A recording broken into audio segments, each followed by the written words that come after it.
بچپن میں اسکول میں اسلامیات کے ٹیچر کی ایک بات مجھے کبھی سمجھ میں نہیں آتی تھی۔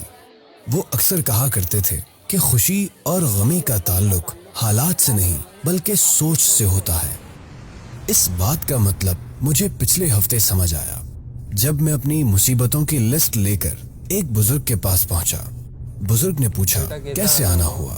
میں نے کہا زندگی مسائل سے گھری ہوئی ہے، آپ حل بتائیے۔ بزرگ مسکرائے اور کہنے لگے مسئلہ بیان کرو۔ میں نے پہلا مسئلہ بتایا۔ اس مشکل دور میں بڑی مشکل سے سیونگ کر پاتا ہوں اور کوئی نہ کوئی ایسا کام نکل آتا ہے کہ میری سیونگ اس میں ختم ہو جاتی ہے۔ بزرگ نے کہا یعنی تمہیں اپنی مشکل دور کرنے کے لیے کسی کے آگے ہاتھ نہیں پھیلانا پڑتا۔ اس جواب پر میں حیران ہو گیا کہ جو بھی ہو میرے اخراجات میری ہی سیونگ سے پورے ہو جاتے ہیں، مجھے کسی کے آگے ہاتھ نہیں پھیلانا پڑتا۔ دوسرا مسئلہ بیان کرو بیٹا۔ سیلری کی اچھی خاصی رقم گھر کے کرائے میں نکل جاتی ہے۔ اس کا مطلب تمہارے پاس سر چھپانے کے لیے چھت موجود ہے نا؟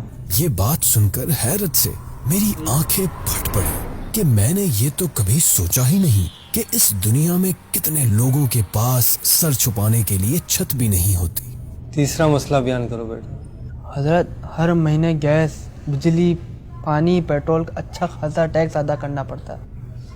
یعنی تم ان چیزوں کو استعمال بھی کرتے ہو اور اس کی استعداد بھی رکھتے ہو؟ بزرگ نے کہا چوتھا مسئلہ بتاؤ۔ مہنگائی کی وجہ سے دن میں 2 جابیں کرنی پڑتی ہیں، تھک جاتا ہوں۔ بزرگ پھر مسکرائے اور کہا یعنی تمہارے اندر 2 جابز کرنے کی طاقت ہے نا؟ ساتواں مسئلہ۔ میں نے کہا ساتواں مسئلہ کوئی مسئلہ ہی نہیں رہا، آپ نے میری سوچ ہی بدل دی، گویا کہ مجھے خوش رہنے کا فارمولا دے دیا۔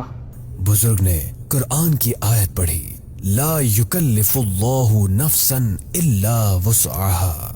اللہ تعالی کسی پر طاقت سے زیادہ بوجھ نہیں ڈالتا، لہذا غریب پر زکوٰۃ نہیں، نادار پر حج نہیں، بیمار پر نماز میں قیام فرض نہیں، اور سب کا خیال رکھتا ہے۔